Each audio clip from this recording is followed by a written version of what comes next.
Hey guys, Juggernaut Maximum here, coming at you with my current main deck, which is Narukami for Cardfight Vanguard.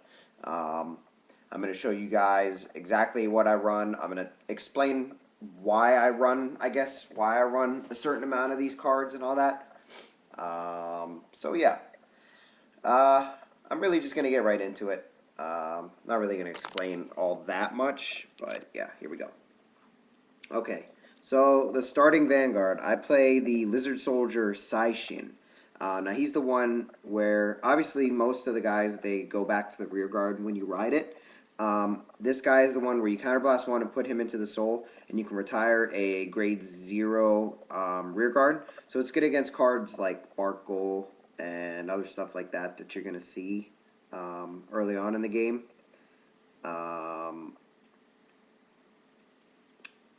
So yeah. Not much I can really say about this guy. He's really good. At worst, he's a 5,000 booster to start the game off. And then if you feel like, sorry guys, if you feel like you're not going to get the effect off, you can just retire him and bring something else out. So yeah, that's my starter. The other thing I want to talk about real quick, I know a lot of other people play Spark Kid Dragoon.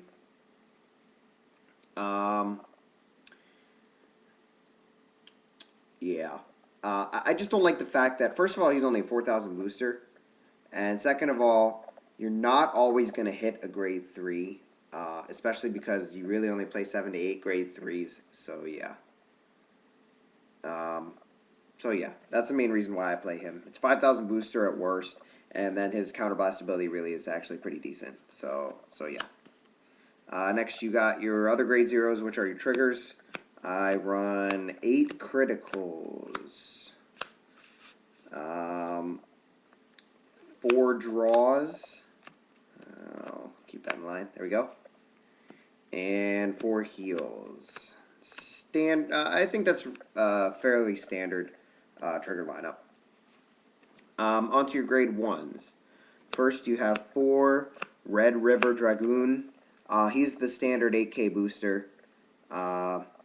He's good. That's all you really need to know. 4 Desert Gunner Ryan. I thought about only running 3 of him and putting something else in, but I think his the fact that he's basically just a 7,000 boost is good enough for me. And then it's also nice when his ability comes into play, where when you bring him in and your opponent can't intercept, or I choose one and they can't intercept for the turn. So that's always pretty nice. So yeah, 4 Desert Gunner Ryans. 2 Photon Bomber Wyvern. The main reason being he's only good if he's boosting the rear guard. So yeah. Only 2 of these guys. But if he is boosting a Vanguard, it gets every time it boosts, it gets plus 4,000 if my opponent has 3 or more cards in their damage zone. So yeah, that's really good. 10K booster is just awesome. And then the final grade 1, I run 3 of the Perfect Guard, Wyvern Guard, Gold. I don't feel 4 is necessary in this deck. So yeah, 3 Perfect Guards. Next, your grade 2s, you have 4 Thunderstorm Dragoon, standard 10K beater. 4 Demonic Dragon Berserker Garuda. The main reason I run 4 is because I feel like I need to unflip damage, basically, because I have a lot of guys that can counterblast stuff. And I feel like with 4 of these guys, I'm going to get to him enough, and my opponent's going to waste guards on this guy, just because they don't want me to unflip damage. And if I happen to hit a trigger and boost him up or something like that, it just gets even better, because it makes it a lot harder for them to guard against him. So 4 Demonic Dragon Berserker Garuda. Really, really good card. Next, probably not so standard. I only run 3 Dragonic Death Scythe.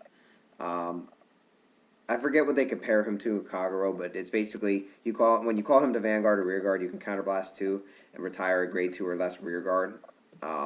So that's really, really good. I just don't feel that 4 is necessary, especially because I wanted to make room for the last card I'm about to show you, which is 1 Desert Gunner Shiden. He's the same thing as Desert Gunner Ryan. When you call him, you choose one of your opponent's rear guards, and that cannot intercept for the turn. So yeah, there's that. I think he's really, really good. I just don't feel I need more than 1 at the moment. If I feel like I want to draw into him more, I'll bump this up to 2 somehow. But for now, just 1. And then on to the grade 3s, probably the best part of the deck. And you start with easily the best card in the deck, and that is 4 Dragonic Kaiser Vermillion. This guy is so broken. It's a limit break 4 ability. I counterblast 3 until the end of the turn. For those of you who don't know what he does, you counterblast 3 until the end of the turn. He gets plus 2,000 and battles every single monster in the opponent's front row in 1 attack. Meaning, the way it was ruled at least, meaning they have to guard against every single thing. Like, let's say your opponent has a front row of 3, an Interceptor, another grade 3, and their grade 3 Vanguard. Okay, sorry about that, guys. He attacks. They have to guard each guy, meaning like they have to guard for the Vanguard, they have to guard for, and then they have to guard for both of the rear guards. So yeah, he's just really good to wipe out a field and then hit for game, basically. And then if you manage to hit a trigger with him, it just gets even better. So he's just really, really good. And the fact that he's also base 11,000, and all you really need behind him is a 7,000 to get him to a 20K big swing is just really, really good. And especially because most of my boosters, if not all of my boosters, are going to be giving him at least plus 7,000. The Desert Gunner is 7,000 automatically. Dragoon is 8,000 automatically. And then the Photon Bomber Wyvern behind him is a 10,000, meaning he'll be a 23K swing, which is really, really good in my opinion. So yeah, 3 of those. 2 Thunderbreak Dragons, partially because I only have 2. His Counterblast is really good. It's just like Dragonic Jest Scythe when you call him to the Vanguard circle.